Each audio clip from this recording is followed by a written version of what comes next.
ঢাকা ওয়াসার এমডি হিসেবে তাকসিম এ খান সওয়ার হওয়ার পর থেকেই দুর্নীতি অনিয়ম লুটপাট আর স্বজনপ্রীতির আখড়ায় পরিণত হয়েছে প্রতিষ্ঠানটি। বদলি এবং নিয়োগ বাণিজ্য থেকে শুরু করে বড় বড় প্রকল্পে অনিয়মের অভিযোগ তো বেশ পুরনো। তার বিরুদ্ধে অভিযোগের পাহাড় জমা পড়েছে দুর্নীতি দমন কমিশন দুদকেও। সম্প্রতি দুদকের নির্দেশে ওয়াসার এমডির দুর্নীতি খতিয়ে দেখতে 5 সদস্যের তদন্ত কমিটি গঠন করেছে স্থানীয় সরকার মন্ত্রণালয়। এত কিছুর পরও যুক্তরাষ্ট্রে ছুটিতে থেকেও ঢাকা ওয়াসার বিভিন্ন ফাইলে স্বাক্ষর করার অভিযোগ উঠেছে তাকসিম এ খানের বিরুদ্ধে। গত কয়েক বছর ধরে বিভিন্ন গণমাধ্যমের শিরোনাম ঢাকা ওয়াসার দুর্নীতির বরপুত্র তাকসিম এ খান। কখনো ভূগর্ভস্থ পানির ব্যবহার কমানোর কথা বলে, আবার কখনো রাজধানীবাসীকে শতভাগ সুপেয় পানি খাওয়ানোর কথা বলে একের পর এক মেগা প্রকল্প গ্রহণ করলেও প্রায় প্রতিটি প্রকল্পে সীমাহীন দুর্নীতি অনিয়মের অভিযোগ ওঠে তার বিরুদ্ধে। প্রথম দফায় 2009 সালের 14 অক্টোবর 3 বছরের জন্য ঢাকা ওয়াসার এমডি হিসেবে নিয়োগ পান তাকসিম এ খান। ওই সময়ই অভিযোগ উঠেছিল শর্ত ভেঙে নিয়োগ দেওয়া হয়েছে তাকে। শর্ত অনুযায়ী কোনো অভিজ্ঞতা না থাকায় পরবর্তী নিয়োগের ক্ষেত্রে ওয়াসার এমডিকে স্থানীয় সরকার মন্ত্রণালয়ের এক চিঠিতে সতর্কও করে। এরপরও 2012 সালে মেয়াদ শেষে ওয়াসা বোর্ডের 198তম বোর্ড সভায় তাকে ওই পদে পুনর্নিয়োগের সুপারিশ করা হয়। ওই সুপারিশের ভিত্তিতে ওই বছরের 15 অক্টোবর তাকে আবার পুনর্নিয়োগ দেওয়া হয়। নিয়োগের শুরু থেকেই তাকসিমের বিরুদ্ধে উঠতে থাকে স্বেচ্ছাচারী আচরণের নানা অভিযোগ। পাশাপাশি ওয়াসাতে শক্তিশালী সিন্ডিকেট গড়ে নিয়োগ বাণিজ্য ও বিভিন্ন বড় বড় প্রকল্পে অনিয়ম দুর্নীতির মাধ্যমে শত শত কোটি টাকা হাতিয়ে নেয়ার অভিযোগ ওঠে। এই অবস্থায় 2013 সালের 1 সেপ্টেম্বর ওয়াসা বোর্ডের 210তম সভায় সিদ্ধান্ত গৃহীত হয় তৎকালীন স্থানীয় সরকার মন্ত্রী সৈয়দ আশরাফ দেশে ফেরত না আসা পর্যন্ত এমডি তাকসিম এ খানের পুনঃনিয়োগ স্থগিত থাকবে। কিন্তু এর 3 দিন আগে অর্থাৎ 28 আগস্ট স্থানীয় সরকার বিভাগের তখনকার সচিব আবু আলম মোহাম্মদ শহীদ খান সই করে প্রধানমন্ত্রীর কাছে একটি সারসংক্ষেপ পাঠান। সেখানে এমডির মেয়াদ 2 বছর বাড়ানোর প্রস্তাব করেন। পরে ওই বছরের 5 সেপ্টেম্বর স্থানীয় সরকার মন্ত্রীর স্বাক্ষর ছাড়াই তাকসিম এ খানের নিয়োগের চিঠি দেয়া হয়।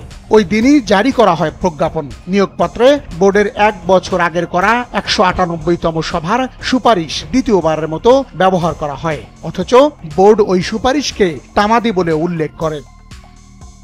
এ নিয়ে এক পর্যায়ে ওয়াসা চেয়ারম্যান মোহাম্মদ রহমতুল্লাহর সঙ্গেও এমডি তাকসিম এ খানের দ্বন্দ্ব তৈরি হয়। এক পর্যায়ে তাকসিম এ খানের দণ্ড দাপট ও ওয়াসায় গেলে তাকে হেনস্থা করার অব্যাহত হুমকির মুখে স্বেচ্ছায় পদত্যাগ করতে বাধ্য হন চেয়ারম্যান। এসব বিষয় নিয়ে অভিযোগ যায় দুর্নীতি দমন কমিশন দুদকেও। পরে এসব নিয়ে তৎকালীন সময়ে ওয়াসা ভবনে গিয়ে এমডি তাকসিম এ খানকে জিজ্ঞাসাবাদ শেষে এই বিষয়ে দুদকের করণীয় না থাকায় বিষয়গুলো নিয়ে ব্যবস্থা নিতে স্থানীয় সরকার মন্ত্রণালয়কে চিঠিও দেয়া হয়। দুদক থেকে ছাড় পেয়ে তাকসিমের ছোঁয়ায় ওয়াসার সব খাতই এখন লাগামহীন দুর্নীতির বেড়াজালে আবদ্ধ। নিয়োগ দুর্নীতি থেকে শুরু করে প্রকল্প অনিয়ম, কাজের ক্ষেত্রে ঘুষ গ্রহণ সহ ওয়াসার সর্বক্ষেত্রে একচ্ছত্র আধিপত্য বিস্তারের অভিযোগ ওঠে তার বিরুদ্ধে। শুধু তাই নয়, তিনি নিজের আধিপত্য কায়েম করতে ওয়াসায় গড়ে তুলেছেন শক্তিশালী সিন্ডিকেট। তাদের মাধ্যমেই করেন সব অনিয়ম দুর্নীতি।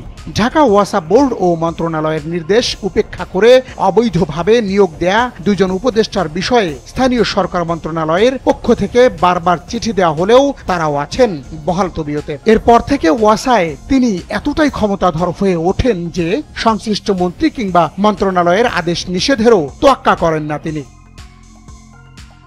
তবে অতি সম্প্রতি ঢাকা ওয়াসার এমডি তাকসিম এ খানের বিরুদ্ধে একজন সাংবাদিকের একটি লিখিত অভিযোগের প্রেক্ষিতে দুর্নীতি দমন কমিশন দুদকের নির্দেশে দুর্নীতির বিষয়গুলো খতিয়ে দেখতে 5 সদস্যের একটি তদন্ত কমিটি গঠন করে স্থানীয় সরকার মন্ত্রণালয়। এরপরও থেমে থাকেননি ঢাকা ওয়াসার এমডি, যার সর্বশেষ প্রমাণও টিম খোঁজের হাতে। জানা যায় গত 10 জুন এলজিআরডি মন্ত্রণালয় ঢাকা ওয়াসার এমডির 1 মাসের ছুটি মঞ্জুর করে। চিঠিতে বলা হয়েছে পরিবারের সদস্যদের সঙ্গে সময় কাটানো এবং চিকিৎসার জন্য ঢাকা ওয়াসার এমডি 11 জুন থেকে 10 জুলাই পর্যন্ত যুক্তরাষ্ট্রে অবস্থান করবেন। আর এ সময়ে ঢাকা ওয়াসার রুটিন দায়িত্ব পালন করবেন ঢাকা ওয়াসার উপব্যবস্থাপনা পরিচালক প্রশাসন। কিন্তু অবিশ্বাস্য হলেও সত্য যে মন্ত্রণালয়ের ওই আদেশের পর ঢাকা ওয়াসা থেকে সংস্থার এমডি তাকসিম আরেকটি অফিস আদেশ জারি করেন। ওই আদেশে তিনি বলেছেন, আমার ছুটিকালীন সময়েও আমি নিজে যে কোনো পলিসি বা অন্যান্য বিষয়ে ইমো, হোয়াটসঅ্যাপ, ভিডিও কনফারেন্সের মাধ্যমে ব্যবস্থাপনা পরিচালকের দায়িত্ব পালন করব। এরপর 1 মাসের ছুটিতে যুক্তরাষ্ট্রে অবস্থান করেও মন্ত্রণালয়কে অবহিত না করেই অফিসের সব ফাইলপত্রে স্বাক্ষর সহ সব কার্যক্রম পরিচালনা করছেন ঢাকা ওয়াসার ব্যবস্থাপনা পরিচালক তাকসিমে খান। এজন্য তার সম্পর্কে কেউ মুখ খুলতে চান না, কারণ মুখ খুললেই তার চাকরি হারানো অথবা সাসপেন্ড হওয়া প্রায় নিশ্চিত। এর সপক্ষে উদাহরণও আছে ভুরি ভুরি। ঢাকা ওয়াসায় তাকসিমের সুদৃষ্টি না থাকলে প্রতিষ্ঠানটির চেয়ারম্যান থেকে শুরু করে অফিসের 3য় ও 4র্থ শ্রেণীর কর্মচারী পর্যন্ত চাকুরি হারাতে পারেন। তার কথার বাইরে গেলেই কেউ স্বেচ্ছায় অবসর, আবার কাউকে পাঠানো হয় বাধ্যতামূলক অবসরে।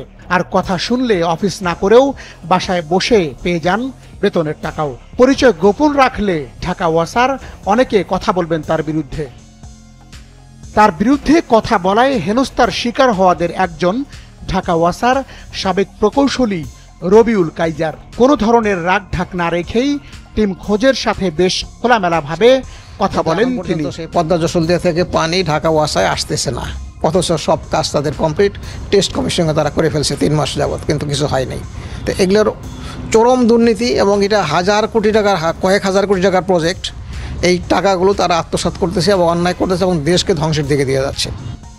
সবশেষ ওয়াসার পানি নিয়ে তেলেসমাতি আর বড় বড় প্রকল্পে দুর্নীতি অনিয়মের বিষয়ে টিম খোঁজের সাথে কথা হয় ট্রান্সপারেন্সি ইন্টারন্যাশনাল বাংলাদেশ টিআইবির নির্বাহী পরিচালক ইফতেখারুজ্জামানের।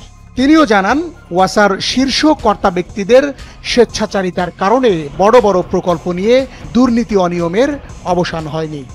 ওয়াসা থেকে প্রাক্তন কর্মকর্তা, ইঞ্জিনিয়ারগণ, প্রকৌশলীগণ এবং বর্তমানে কর্মরত আছেন, এদের একটা অংশ কিন্তু আমাদের কাছে সুনির্দিষ্টভাবে অভিযোগ করেছেন, যেটা আপনারা দেখেন। ওয়াসা এখন একটা জবাবদিহিহীন প্রতিষ্ঠানে দাঁড়িয়েছে। ওয়াসার সর্বময় কর্তৃত্ব ওয়াসার শীর্ষ কর্মকর্তা। এখানে যে বোর্ড আছে, বোর্ডের সত্যিকার অর্থে কোনো ভূমিকা নেই। একটা গুরুত্বপূর্ণ প্রতিষ্ঠানে যদি এই ধরনের প্রশ্নবিদ্ধতা নিয়ে চলতে থাকে, তাহলে তো সেটি তার যে ইতিবাচক অবদান যেটুকু আছে সেটাও কিন্তু ম্লান হয়ে যাচ্ছে। রাজধানীতে বসবাসরত প্রায় 1.5 কোটি মানুষের জন্য প্রতিদিন 230 কোটি লিটার পানির চাহিদা রয়েছে। এর বিপরীতে ঢাকা ওয়াসার উৎপাদিত পানির পরিমাণ 242 কোটি লিটার বলে দাবি করা হচ্ছে। এরপরও ঢাকার বিভিন্ন এলাকায় পানির জন্য হাহাকার যেন নিত্যদিনের চিত্র।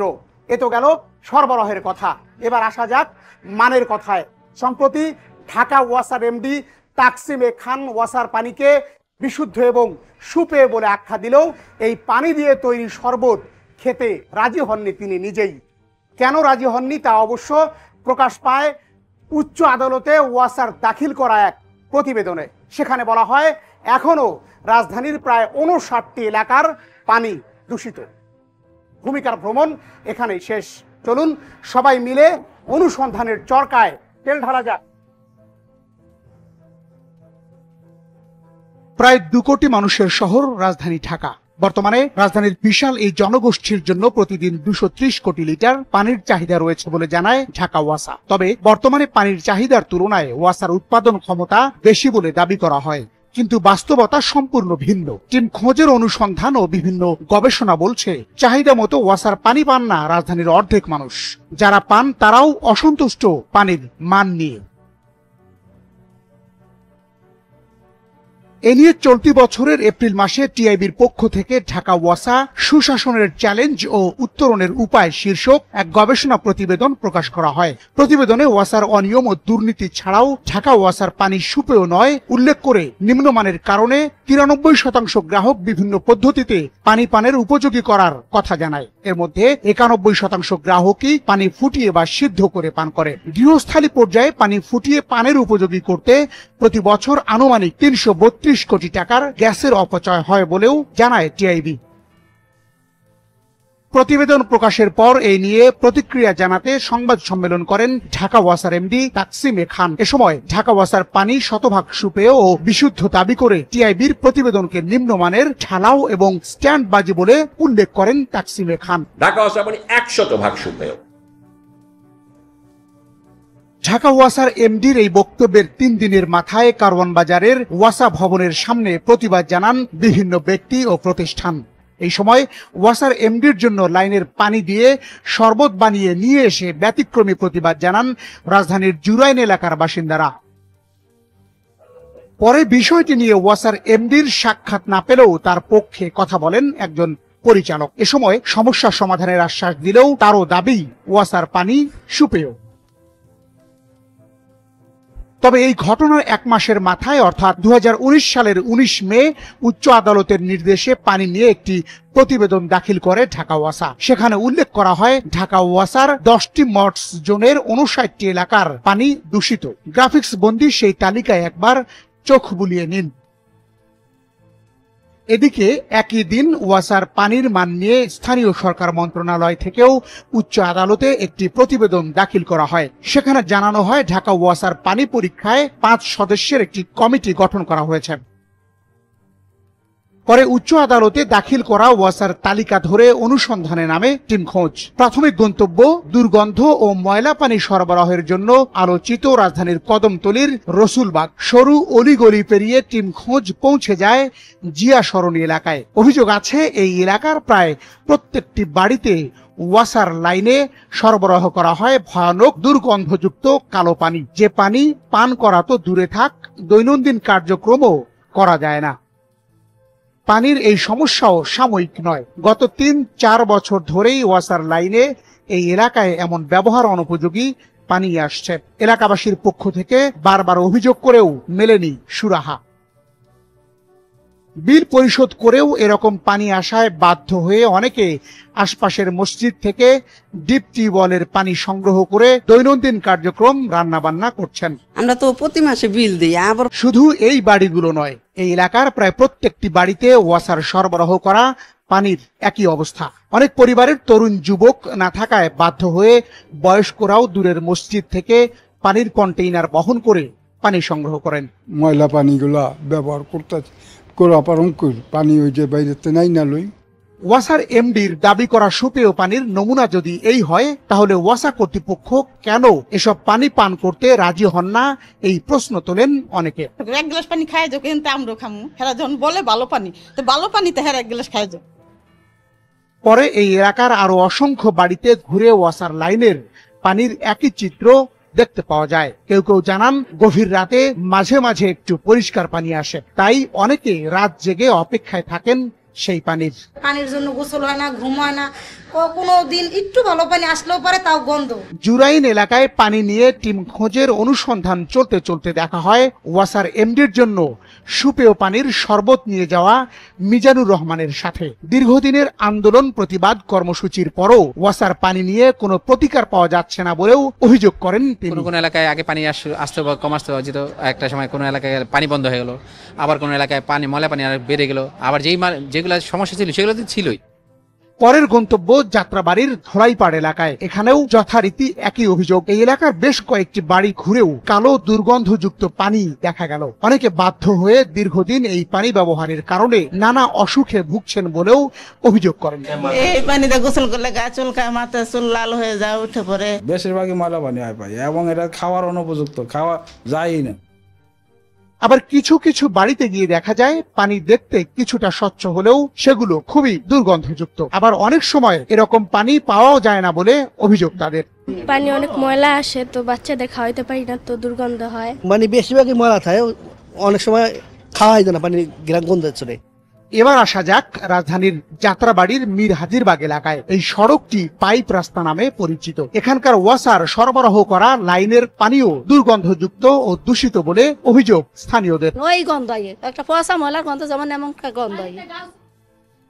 টিম খোঁজের এবারের গন্তব্য ওয়াসার মর্স জোন 1 এর আওতাধীন মান্ডা নন্দীপাড়া এলাকায়। এই এলাকায় মাঝে মধ্যে দুর্গন্ধযুক্ত পানি আসলেও বেশিরভাগ সময় ওয়াসার লাইনে পানি পাওয়া যায় না। আর কি গন্ধ আসে, খাওয়া যায় না পানি, এমনি ময়লা আসে এবং পানি আপনার বিশ্রী গন্ধ হয়, এটা কোনো ব্যবহার করার মতো না। খাওয়া যায় না পানি, এমনি ময়লা আসে এবং পানি আপনার বিশ্রী গন্ধ হয়। ঢাকা ওয়াসার সব থেকে বড় প্রকল্প পদ্মা যশোল দিয়ে পানি শোধনাগার প্রকল্প। অভিযোগ আছে এই প্রকল্পে দুর্নীতির মহোৎসব চলেছে। নিয়ম ভেঙে ইচ্ছা মাফিক প্রকল্প পরিচালক নিয়োগ দেয়া, আবার প্রকল্পের জন্য পাইপ আমদানিতে হয়েছে ভয়াবহ দুর্নীতি। অযৌক্তিকভাবে বিদেশি কোম্পানির কাছ থেকে ঋণ গ্রহণ, আবার টেন্ডারের ক্ষেত্রে ভোটিং না হওয়ার ঘটনাও সবার মুখে মুখে। অন্যদিকে চটকদার বিজ্ঞাপন আর গবেষণা দেখে প্রায় 600 কোটি টাকা ব্যয়ে নির্মিত সাভারের তেঁতুলঝরা ভাকুরতা ওয়েলফিল্ড থেকেও মিলছে না কাঙ্ক্ষিত সুফল। উল্টো এই প্রকল্প বাস্তবায়নের কারণে পানি সংকটে পড়েছেন স্থানীয়রা।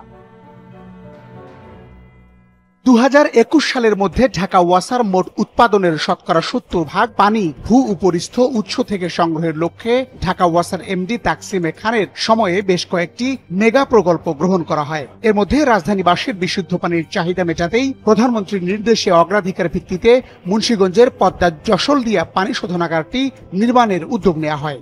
দুটি ফেজে মোট 10,000 কোটি টাকার এই গুরুত্বপূর্ণ প্রকল্প গ্রহণের সময় জানানো হয়, প্রকল্পটি বাস্তবায়ন করা হলে প্রতিদিন 45 কোটি লিটার বিশুদ্ধ খাবার পানি ঢাকার 35 লাখ মানুষের মধ্যে সরবরাহ করা সম্ভব হবে। তবে প্রকল্পটি বাস্তবায়নের শুরু থেকে এই প্রকল্পে দুর্নীতির মহোৎসব চলে বলে অভিযোগ ওঠে ঢাকা ওয়াসার এমডি তাকসিমে খানের বিরুদ্ধে। গুরুতর অভিযোগগুলোর মধ্যে রয়েছে প্রকল্প অনুমোদনের 13 মাস আগেই ঠিকাদারদের সঙ্গে চুক্তি করা, প্রকল্পের জন্য জমি অধিগ্রহণ এবং পরামর্শক নিয়োগের আগেই তড়িঘড়ি করে নিম্নমানের পাইপ আমদানি করা, নিয়ম ভেঙে ইচ্ছা মাফিক প্রকল্প পরিচালক নিয়োগ দেয়া, অযৌক্তিকভাবে বিদেশি কোম্পানি থেকে ঋণ গ্রহণ আর টেন্ডারের ক্ষেত্রে ভোটিং না হওয়ার ঘটনাও ছিল সবার মুখে মুখে। সব মিলে এই প্রকল্পে ওয়াসার এমডি তাকসিমে খান প্রায় 500 কোটি টাকার দুর্নীতি করেন বলে অভিযোগ সংশ্লিষ্টদের, যা শিরোনাম হয়েছে বিভিন্ন গণমাধ্যমেও। এদিকে রাজধানীর মিরপুরবাসীর জন্য প্রতিদিন 15 কোটি লিটার পানি সরবরাহ দেওয়ার কথা বলে 2012 সালে সাভারের তেঁতুলঝরা ভাকুরতা ওয়েলফিল্ড নির্মাণ প্রকল্প গ্রহণ করা হয়। শুরুতে প্রকল্প ব্যয় ধরা হয় 573 কোটি টাকা। তবে অভিযোগ ওঠে প্রকল্পের ব্যয় বাড়াতে নির্ধারিত সময়ে প্রকল্প বাস্তবায়ন করা হয়নি। এতে প্রকল্প বাস্তবায়নের সময় বাড়াতে হয়েছে 4 দফা, ফলে ব্যয়ও বেড়ে যায় প্রায় 100 কোটি টাকা। বিশাল অঙ্কের এই অর্থ ব্যয়ের পরও প্রকল্পটির সুফল মেলা নিয়ে সন্দিহান সংশ্লিষ্টরা। এদিকে প্রকল্পটি গ্রহণের সময় খুব চটকদার গবেষণার কথাও জানায় ঢাকা ওয়াসার এমডি ও প্রকল্প পরিচালক। বলা হয় 4000 বছর আগে হিমালয় থেকে সৃষ্ট একটি জলাধার বা পানির খনির সন্ধান পাওয়া গেছে সাভারে। এর থেকে যতই পানি উত্তোলন করা হোক সেটি আবার প্রাকৃতিকভাবে ভরে উঠবে। খনিটার উৎপত্তি হিমালয় পাহাড়ে।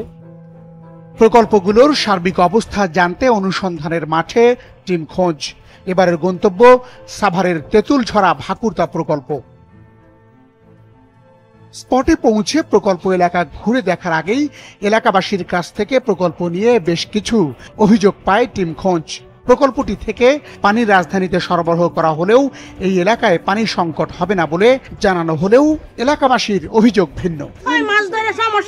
এক পর্যায়ে টিম খোঁজের উপস্থিতির খবর ছড়িয়ে পড়লে রাস্তায় নেমে আসে স্থানীয়রা। এ সময় পানির জন্য বিক্ষোভ প্রদর্শন করেন এলাকাবাসী।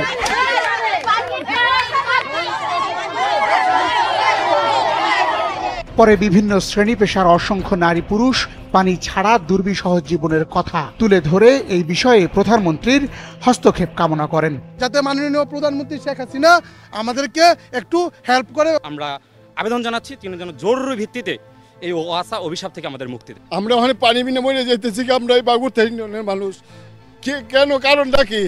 শহরে নিয়ে যাইতেছে পানি, আমাকে পানি দিতেছে না। আমার এলাকার জনগণ মারা যাওয়ার পথে পড়ছে। এ সময় টিম খোঁজের সদস্যরা বিভিন্ন বাসা বাড়িতে গিয়ে অভিযোগের সত্যতা পান। স্থানীয়দের অভিযোগ, প্রকল্পটি বাস্তবায়নের আগে এই এলাকায় মাত্র কয়েক ফুট মাটির নিচে পানি পাওয়া গেলেও এখন অনেক গভীর কলেও পাওয়া যায় না পানির সন্ধান। মাটির নিচে যে আমরা অনেক মোটর দিয়ে তারপর পানি উঠানো লাগতো। আগে পানি আইতো, আসার বসার পরে পানি আসে না। পরে বিষয়গুলো নিয়ে জানতে প্রকল্পটির পানি আমরা কিনা খাইতে পারবো না, আমরা নিজে টিউবওয়েল কাটছি, এই টিউবওয়েলটা আজীবন চলবো। আমরা কিচ্ছু জানি, শুধু পানি চাই, নাইলে ভাঙচুর করবো।